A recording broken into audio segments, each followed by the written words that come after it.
Halo para pemirsa Sekolah Birokrasi Channel.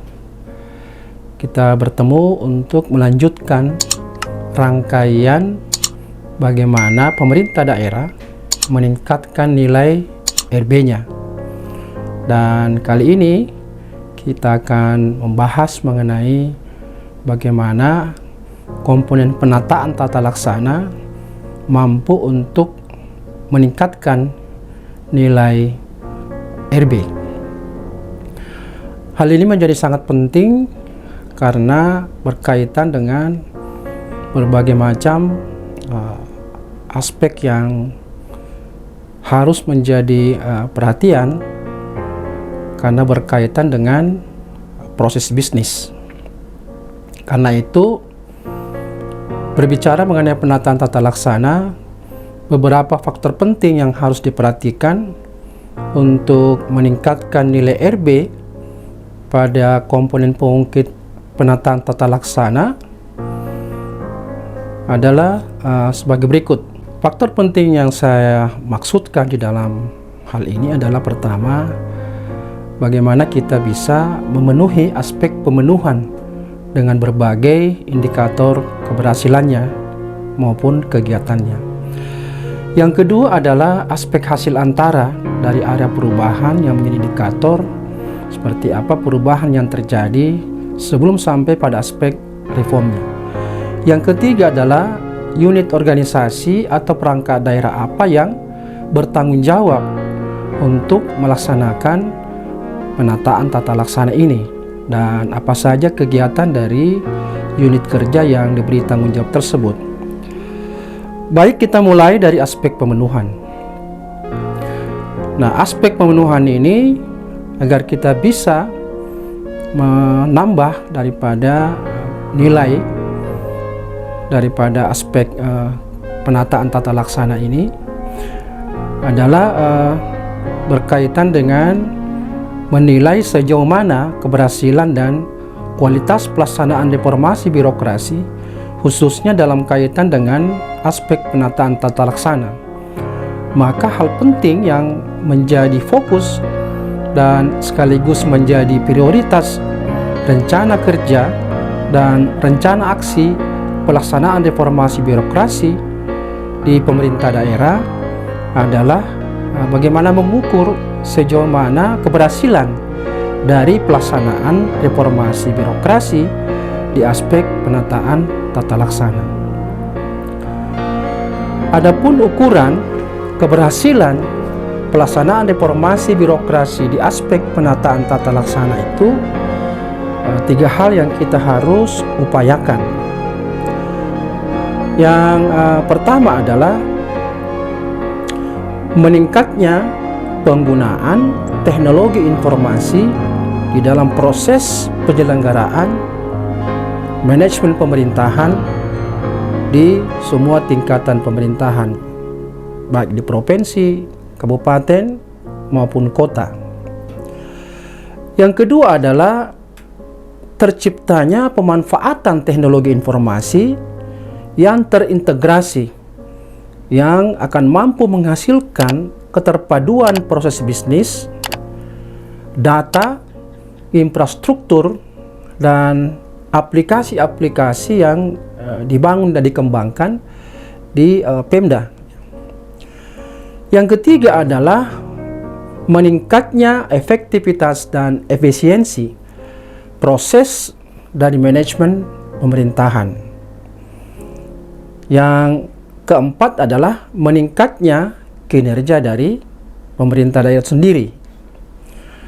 Nah, yang penting kita untuk ketahui dan perhatikan adalah indikator dari masing-masing ukuran keberhasilan dari penataan tata laksana, khususnya berkaitan dengan meningkatnya penggunaan teknologi informasi di dalam proses penyelenggaraan manajemen pemerintahan di pemerintahan kita masing-masing, di mana indikator ini terdiri dari yang pertama adalah proses bisnis dan prosedur tetap atau sering kali kita sebutkan dengan standar operasional prosedur, di mana dicerminkan oleh beberapa kegiatan.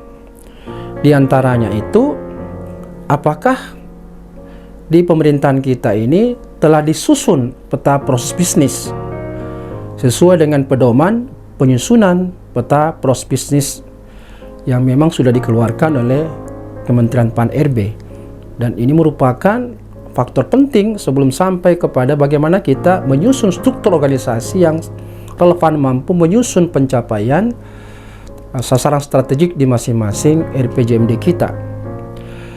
Yang kedua, apakah memang telah tersedia peta proses bisnis yang sesuai dengan tugas dan fungsi? Yang ketiga adalah apakah telah disusun peta proses bisnis yang sesuai dengan dokumen rencana strategis dan rencana kerja organisasi?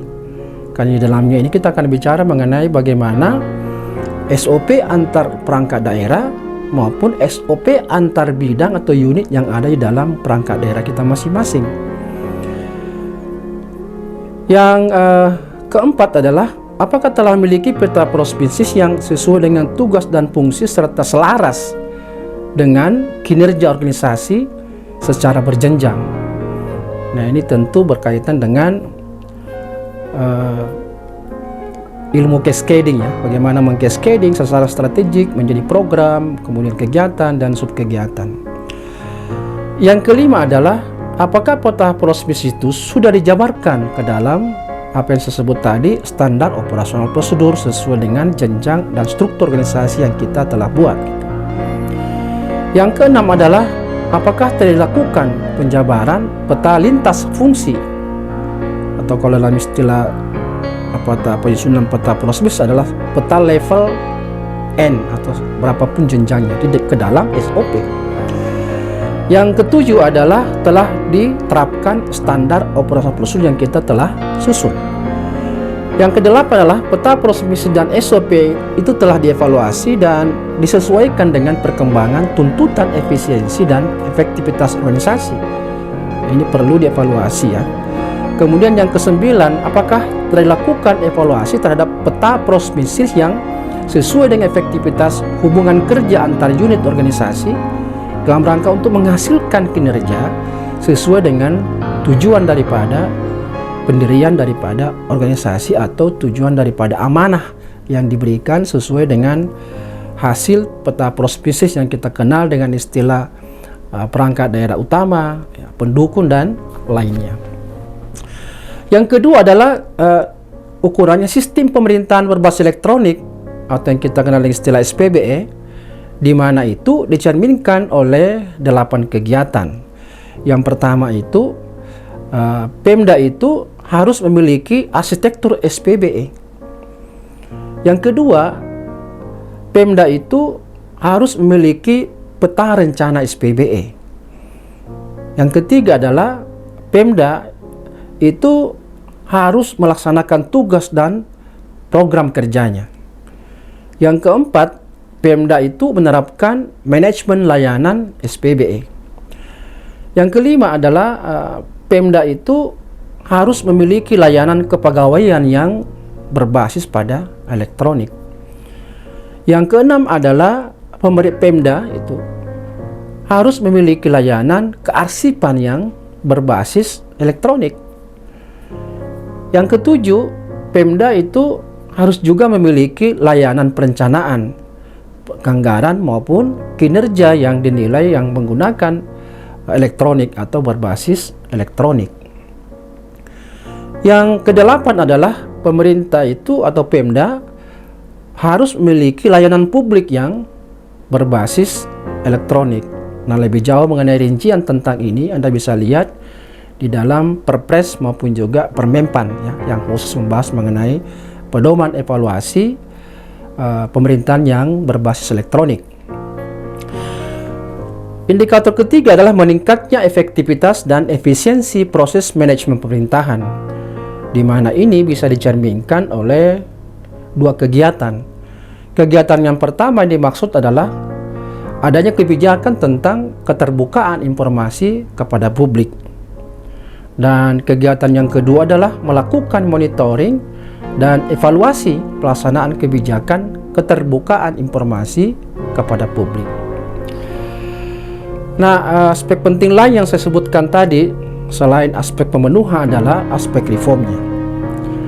Nah, dalam aspek reform yang berkaitan dengan area penataan tata laksana ini, oleh roadmap RB kita sudah melihat bahwa terdapat 3 kegiatan utama. Apa saja itu? Yaitu adanya peta proses bisnis yang mampu mempengaruhi penyederhanaan jabatan yang dilakukan dengan melihat apakah memang telah disusun peta proses bisnis dengan adanya penyederhanaan jabatan. Yang kedua adalah sistem pemerintahan yang berbasis elektronik itu yang kita bangun itu telah terintegrasi dan bahkan telah terimplementasi dan mampu mendorong pelaksanaan pelayanan kepada publik yang tentu diharapkan itu lebih cepat dan lebih efisien. Nah, implementasi SPB ini telah terintegrasi dan mampu juga mendorong pelaksanaan pelayanan secara internal organisasi yang lebih cepat dan efisien. Dan ini kalau bisa diperjuangkan sehingga Pemda masing-masing itu memiliki predikat indeks SPBE yang minimum sangat memuaskan. Yang ketiga adalah transformasi digital itu memberikan nilai manfaat. Dalam arti bahwa transformasi digital pada bidang proses bisnis utama itu telah memberikan nilai dan manfaat bagi organisasi secara optimal. Transformasi digital pada bidang administrasi pemerintahan itu telah mampu memberikan nilai manfaat bagi organisasi secara optimal. Transformasi digital pada bidang pelayanan publik itu telah mampu memberikan nilai manfaat bagi organisasi secara optimal.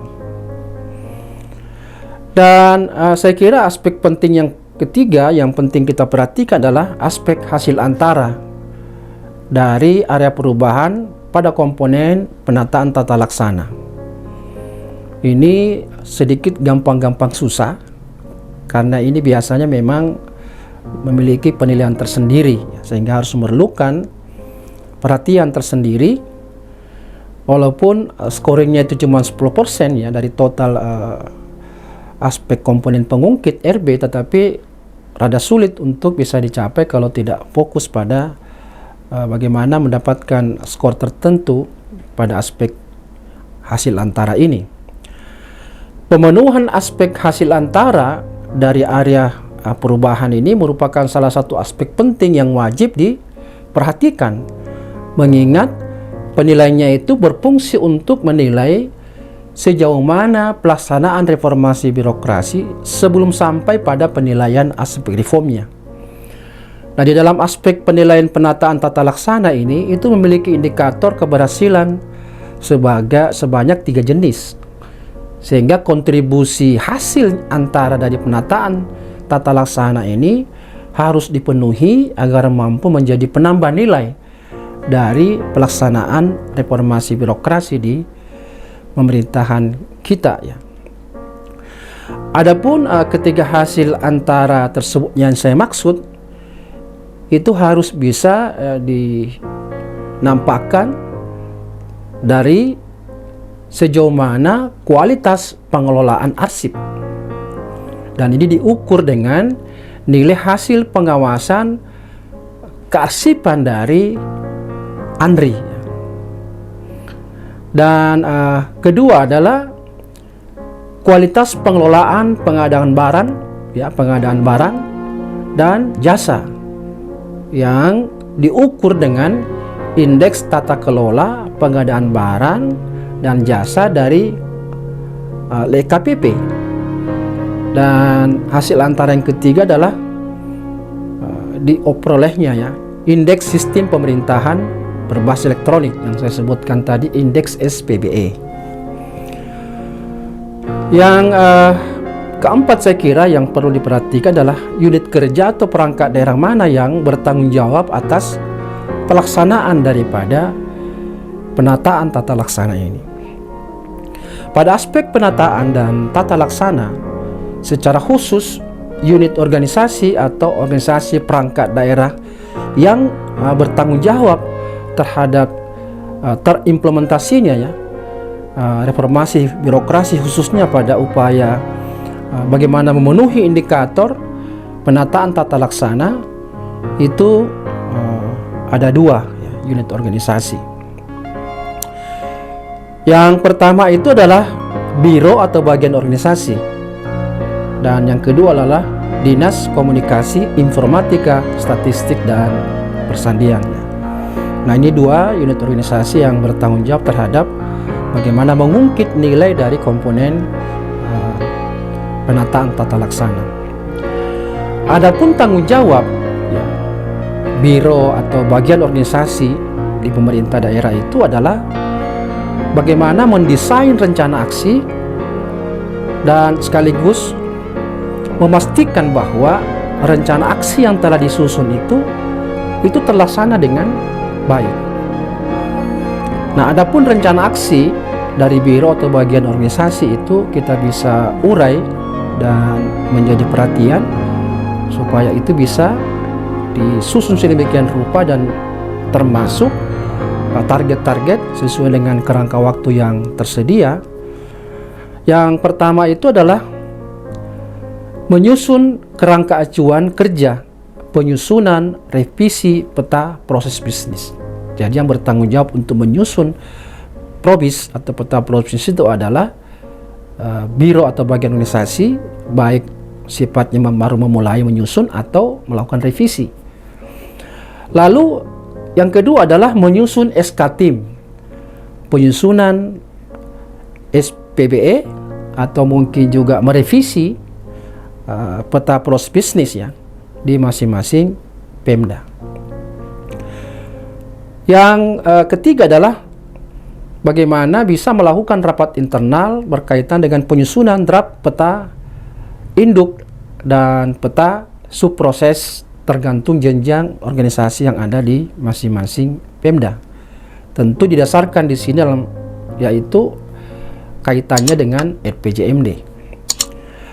Berikutnya adalah melakukan berbagai bimbingan teknis bagi seluruh perangkat daerah atau unit kerja terkait dengan penyusunan probis atau mungkin penyusunan revisi probis baik di kabupaten, provinsi maupun perangkat daerah atau unit kerja yang ada. Kegiatan lainnya adalah melakukan evaluasi terhadap draft revisi probis apakah di provinsi, kabupaten atau kota dan perangkat daerah atau unit kerja yang ada. Lalu kegiatan berikutnya adalah menyusun draft surat keputusan, apakah itu ditandatangani gubernur, bupati atau wali kota, berkaitan dengan revisi peta proses bisnis yang telah dibuat di tingkatan masing-masing Pemda. Dan itu harus didasarkan pada RPJMD. Kegiatan berikutnya adalah menyusun kerangka acuan kerja, penyusunan standar operasional prosedur yang didasarkan pada peta lintas fungsi. Berikutnya adalah menyusun SK tim berkaitan dengan pembinaan, penyusunan, monitoring dan evaluasi dari standar operasional prosedur yang telah kita buat. Berikutnya adalah melakukan bimbingan teknis terkait dengan penyusunan standar operasional prosedur yang didasarkan pada peta lintas fungsi yang sudah disusun sebelumnya. Lanjut adalah melakukan evaluasi terhadap draft SOP yang telah disusun dan melakukan fasilitasi berkaitan dengan penyusunan surat keputusan kepala perangkat daerah terkait dengan SOP masing-masing. Yang berikutnya adalah melakukan evaluasi terhadap peta prospis atau probis baik itu di provinsi, kabupaten, kota atau perangkat daerah atau unit organisasinya. Termasuk di sini adalah melakukan evaluasi terhadap SOP di perangkat daerah masing-masing. Nah, penanggung jawab unit kerja yang kedua yang saya sebutkan tadi adalah Dinas Komunikasi, Informatika, Statistik dan Persandian ya. Nah, di mana Dinas Komunikasi, Informatika, Statistik dan Persandian ini berkewajiban yakni menyusun rencana aksi dan memastikan bahwa rencana aksi yang telah disusun itu terlaksana dengan baik. Nah, adapun tugasnya itu dari dinas ini adalah pertama, menyusun arsitektur SPBE dengan cara apa? Melakukan penataan aplikasi dan source code atau sumber kode di setiap perangkat daerah. Yang kedua adalah bagaimana membangun aplikasi yang terkait dengan kewajiban pemerintah, yakni memberikan pelayanan kepada publik. Berikutnya juga berkewajiban untuk membangun aplikasi layanan publik yang terintegrasi. Karena walaupun banyak aplikasi, kalau tidak terintegrasi itu tidak masuk dalam kategori SPBE yang baik gitu ya. Berikutnya adalah mendorong pemanfaatan aplikasi yang sudah dibangun itu. Misalnya saja ada sistem informasi kepegawaian atau yang dalam PP 17 baru ini sebagai perubahan dari PP sebelumnya, yaitu CISN ya. Atau mungkin aplikasi berkaitan dengan manajemen talenta ya, elektronik sakit, SPPD online, dan mengintegrasikan berbagai aplikasi, bisa berupa PPID ya, data statistik sektoral, dan data kependudukan melalui perjanjian kerjasama antar pemerintah daerah. Yang kedua daripada tugas dinas ini adalah Pemda itu harus memiliki peta rencana SPBE dengan aktivitas adanya manajemen SPBE, adanya layanan SPBE, adanya infrastruktur SPBE, adanya aplikasi SPBE, dan adanya keamanan dan audit SPBE. Tugas ketiga daripada Dinas Infokom ini, Statistik dan Persandian, adalah Pemda itu melaksanakan tugas dan program kerjanya dengan melakukan rapat koordinasi tentu yang berbasis atau menggunakan teknologi informasi, melakukan pengawasan, evaluasi dan monitoring tata laksana SPBE di setiap jenjang pemerintahannya. Tugas yang keempat itu di mana pemerintah daerah itu harus menerapkan manajemen layanan SPBE dengan memastikan adanya peraturan daerah tentang teknologi informasi, adanya peraturan gubernur kah atau bupati kah atau wali kota tentang teknologi informasi, adanya SK tim pengarah daripada SPBE, ada kebijakan berkaitan dengan tata kelola SPBE, melakukan penataan terhadap aplikasi dan source code ya di setiap OPD, membangun aplikasi terkait dengan pelayanan publik, membangun aplikasi layanan publik yang terintegrasi, mendorong pemanfaatan aplikasi seperti tadi SIMPEK atau CISN, manajemen talenta, elektronik sakit, elektronik RB, dan mungkin SPPD secara online.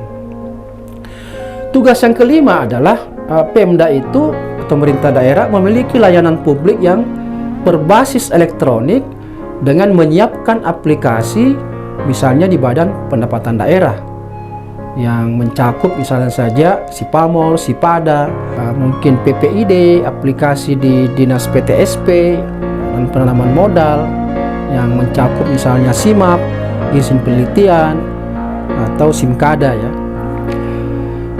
Tugas yang keenam daripada Dinas Informasi dan Komunikasi ini adalah sistem informasi kearsipan statis dan sistem informasi yang bersifat kearsipan yang dinamis. Tugas berikutnya adalah membangun infrastruktur teknologi informasi dengan cara membangun jaringan infrastruktur pemerintah. Dibangunnya apa yang kita sebut dengan data center, adanya server untuk data, adanya perangkat keras dan lunak sebagai penunjang, adanya bandwidth minimum 4000 Mbps sebagai penunjang, dan adanya sistem penghubung layanan SDM ya, dengan penggunaan teknologi informasi dan komunikasi, tentu dengan menyiapkan staf-stafnya, adanya tenaga ahli IT, tentu juga memberikan berbagai pelatihan berkaitan dengan itu, dan disusunnya adanya tupoksi terkait dengan pemanfaatan dan penggunaan teknologi informasi dan komunikasi. Dan tugas yang ke-8 adalah adanya kebijakan yang terkait dengan informasi publik di lingkungan pemerintahan, baik pemerintah, provinsi, kabupaten, kota, dan juga bagaimana menyusun mekanisme serta keterbukaan mengenai data dan informasinya. Nah, inilah saya kira poin penting yang harus menjadi concern kita manakala kita menginginkan agar komponen pengungkit penataan tata laksana ini bisa memberikan kontribusi yang optimal bagi peningkatan nilai daripada pelaksanaan reformasi birokrasi kita. Nah, ini mudah-mudahan bisa memberikan pencerahan sedikit, dan bagi pemirsa yang ingin menanyakan sesuatu berkaitan dengan komponen ini, silakan Anda tulis di bawah video ini, dan insya Allah saya akan coba untuk jawab dengan baik, dan semoga ini kita bisa lanjutkan lagi dengan komponen lainnya, dan sampai ketemu di episode berikutnya. Salam reformasi birokrasi.